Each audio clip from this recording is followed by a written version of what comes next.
So I did ME310 7 years ago. Today I would like to continue this discussion on self-advocacy, specifically about your self-advocacy, how do you build a self-advocacy in relation to dealing with issues in team interactions. As we get to know each other in our teams, we will find out that we differ a lot in our ways of looking at things, in our interpretive framework, how we deal with things. This is not just because we have very different personalities, different thinking styles, maybe different areas of expertise, but also because we come from very different social, cultural backgrounds. So ideally, when we present ourselves as a team to outsiders, we're like this. Happy, equal, and collaborative. But in reality, we see a lot of clashes of minds. Sometimes this is good. This is good for your team to have some disagreement, conflicts to move forward, but sometimes it causes a lot of headache, even relationship conflicts, and sometimes even disengagement of certain team members. And as you are now globally teamed up, you will find that you need to work very hard to overcome the difficulties of long distance, time difference-based communication issues, coupled with cultural misinterpretations, language barriers, maybe technical networking issues. And this doesn't sound very fun, right? So underlying those team interaction problems, team interaction issues, there is an important variable that we have been talking about that we need to address, which is this self-advocacy to overcome those team interaction issues.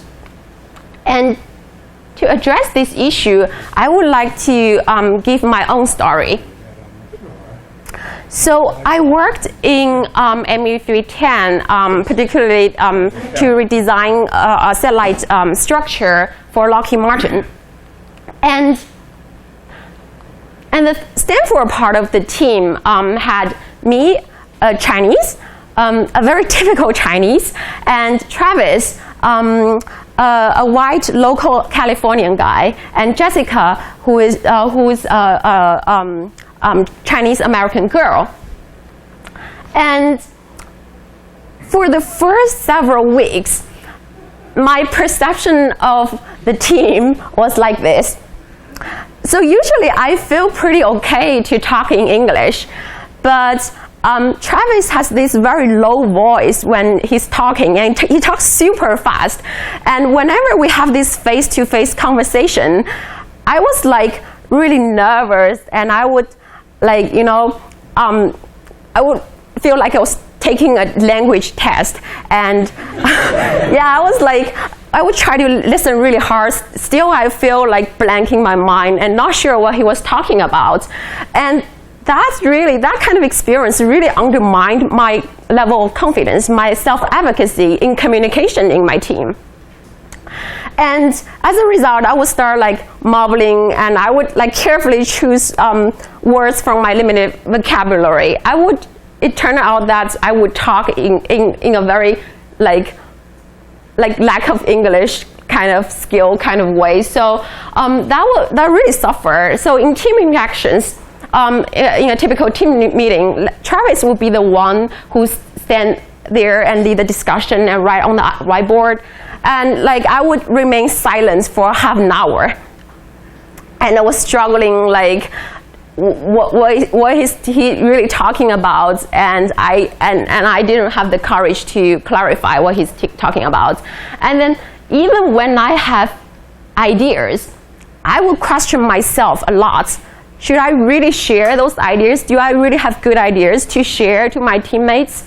And even if when I think I have good ideas to share, I would find reasons not to speak them out.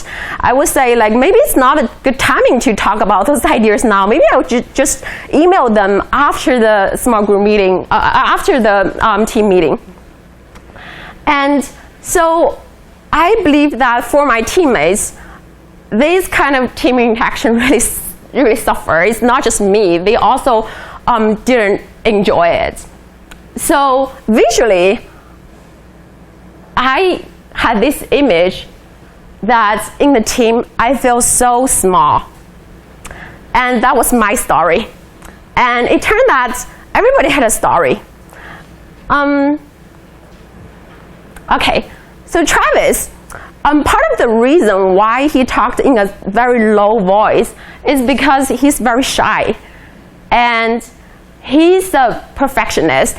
Whenever he works on a project or work on something that he really cares, he would tend to work on the things by himself. He would like close himself. He would not listen to others.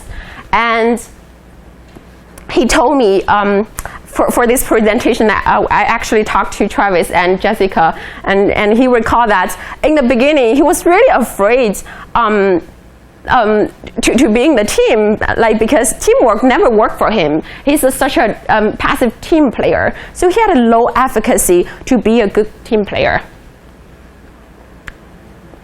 And it turned out that Jessica, she majored in chemistry for undergrad. And when we got to know that our project is going to be a satellite project, he was like, oh no, I'm not going to make it. I know nothing about satellites. I would not have any qualified ideas to share to contribute to this team. So it seems like we were a problematic team at that point. And maybe for others, for you, you are concerned that you don't have enough confidence to disagree, especially when you feel you have some naive ideas or crazy ideas and you don't have the courage to share. Or maybe for you, you're the person who is active, who talk a lot in your team, but your team members, your teammates, who might be Asian like me, or who might be from a different cultural background across the teleconference line, just like frown or keep silent, or not as responsive as you would expect, or they keep surprising you in their responses, even like offend you. Then you might develop a low efficacy to work in a multicultural team. So having a low efficacy in performing certain tasks doesn't really define your ability. I had a very low confidence, and still sometimes I have low confidence in my English communication. But it doesn't mean that I have a low ability in talking in English, in communicating in English. But as you can see, if you have a low efficacy in performing certain tasks, that worry, that burden would actually interfere with your performance to deliver or to do things well. So in contrast, having a high efficacy in performing certain tasks is very important for you to do those things well. So how do you build up this efficacy? Abisola, I don't know how to say her name correctly, but yeah, she already introduced some research work of Bandura, also like how ME310 as a class will help you to build up your efficacy. For instance, this class that embraces ambiguity and would allow you to take risks. And also, for instance, this class emphasizes coaching, this notion of coaching, instead of teaching. So you don't see the typical sage on the stage model of teaching in this class, so that you are able to make small steps successes, and they are seen and valued by your teammates, by the coaching team. And I would like to give some personal examples, because I feel that's like more interesting. Also, maybe you will get it better. ME310 language, I remember one thing that influenced me a lot. So it's not about the curriculum, not about the physical open, workspace. It's about how the teaching team interact with the students.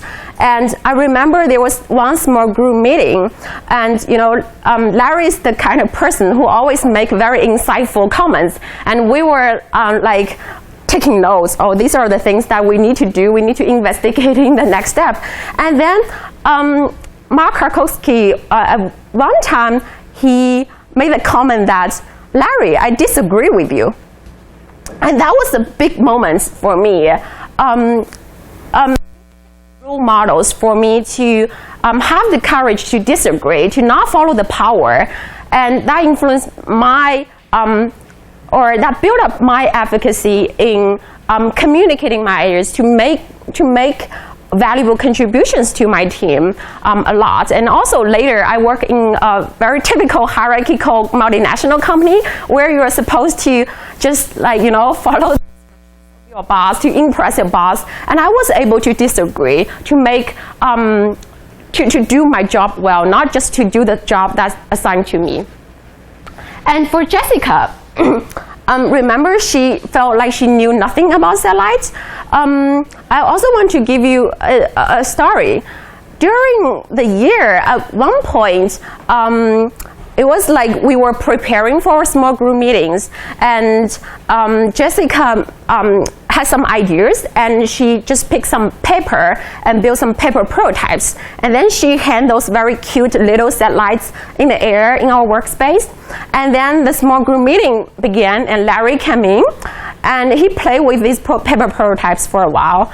And then he made the comment that these physical prototypes are much more effective communication tools than those polished pictures in your laptop. And that really encouraged Jessica a lot to keep exploring, to keep expressing her ideas. And when she told me the story, I kind of oh yeah, I also remember that. It's like 7 years ago, and we all remember those things. So along the way, she was able to build up her confidence in ideation, in expressing her ideas. In fact, for our team, having little knowledge in satellites, being a beginner in this project was actually a precious asset, especially in the divergent phase. So what else did we do? We spent a lot of time together. We shared the books that we like. We watched a movie. This is a really old movie. And we spent Saturday nights together. Travis' wife, Laura, made pizza every time for us, and we will watch a movie later. And so we spent lots of time together, not just for the project, but also to get to know each other at the personal level, so that we were able to understand each other. We were able to empathize with each other, not just to empathize with your users, but empathize with each other in the team. And we were able to help each other to make those small successes in each of our low efficacy quadrants. And those small successes were valued and were seen by each other, so that we were able to move forward as a team together. And I want to make this special note that different backgrounds matter. As we learn to really function as a team, along the way, we got to appreciate that having a different educational life experience would provide us different angles, really widen our discussion. We would be able to see things from different perspectives. And Travis, in the beginning, he was really not sure if he would be a good team player. And over time, he learned to react to his team members. He listened to others, and I remember over time he would like come to me and ask me, "What do you think about this, Xiao?" And I really see him change and learn and grow over time. And we had this post-Stanford conversation a lot. And one time it was like after he got a job, it was in a research position at Nikon, and we were on the phone, and he was like really happy. He said like he felt he was really lucky that he got the job. He got a job where he can do team-based ideation. It was just like our times during ME310. It's very fun, and I was smiling on the other side. You know, he's the person who was afraid of teamwork in the beginning, and now he liked it. So. I also learned to express ideas. It's definitely interesting to see like myself growing along the way. But am I done? Are we done? As a Chinese, I grew up knowing that I should not speak out my ideas if they're not perfect. This is such an influential cultural notion that I need to keep fighting against it, and it's very hard. Oftentimes, I found myself in these low efficacy moments, especially when I'm in a class setting or in occasions where I feel not psychologically safe enough to speak out. I would start mumbling again. I would feel like I don't have good English again. So as Abisola said, our presentation is not, the purpose is not to deliver the message that after you take ME310, you're done. You would develop high efficacy in different aspects in design. That's not the purpose. Maintaining and building up efficacy is a continuous effort. I think part of the message that we want to deliver is now you understand the underlying process of self-advocacy. You understand how to build up self-advocacy. And then now you can carefully design your environment in ways that you are able to make small successes in your low efficacy areas. And you are able to allow yourself in a more empowering environment and be closer to your inspiring mentors. So I think that's the message that we hope you bring back home today.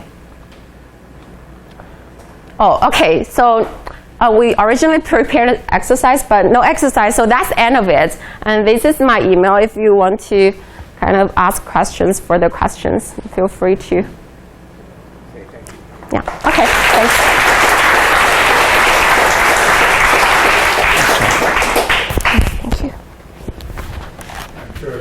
Take questions without an observation. Go ahead. Have you ever felt like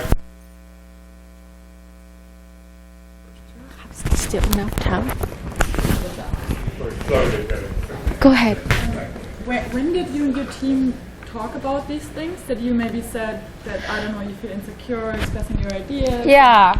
I think in the beginning I was very insecure. I didn't talk about, I didn't have the courage to clarify with Travis, like, you know. But over time, because we spend so much time together, it's just impossible for you to like keep closed, you know. I don't remember, but like, I know you spend thoughts together, have food and do homework together. At some point you talk about those, and you will find I was actually surprised. Like Travis made the comment, like for my English, it was like, he was like, I can imagine how hard it is for you to learn English. I would never be able to like learn Chinese like in 3 years. And we were kind of joking about those. And we also taught him Chinese, and he still knows how to say I don't know in Chinese now. So it was like, yeah, it's like you need to spend more time together. You really like not just take each other as teammates, but also as friends, I would say.